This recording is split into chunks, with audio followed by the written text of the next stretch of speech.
इस्लाम ने फरमाया, जिसका मफहूम है, जो शख्स किसी बीमार की अयादत के लिए जाता है वो रहमत में गोता लगाता है, उसके पास बैठता है और रहमत में ठहर जाता है। जब किसी बंदे की हम अयादत के लिए जाएंगे तो अल्लाह की रहमत में गोता है, और जब तक उसके पास बैठे रहेंगे अल्लाह की रहमत में होंगे। जो बंदा किसी मरीज़ की अयादत के लिए सुबह जाए, शाम तक 70,000 फरिश्ते उसके लिए दुआए मफ़रत करेंगे, और जो शाम को जाए सुबह तक 70,000 फरिश्ते उसकी मफ़रत की दुआ करेंगे।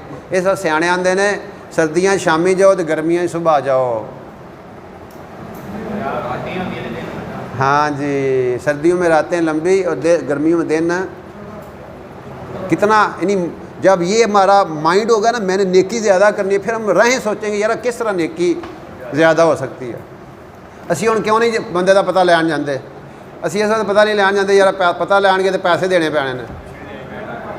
ओए नहीं, ओए किधरे नहीं लिखे आ भाई बंदे का पता करन जाना तो नाल 1000 रुपया 2000 देना तां पता होना निश्ता। हाँ, आप वैसे अल्लाह की रज़ा के लिए किसी की मदद कर देते हैं, किसी को गिफ्ट दे आते हैं, बहुत अच्छी बात है। फुल ले आ जाओ, फ्रूट ले आ, कोई मसला नहीं कोई, लेकिन ये कंपल्शन नहीं है। हम ऐसे काम करते हैं, अपने आप को मुशक्क़त में डालते हैं, इसलिए मुशक्क़त में ना डालें हम।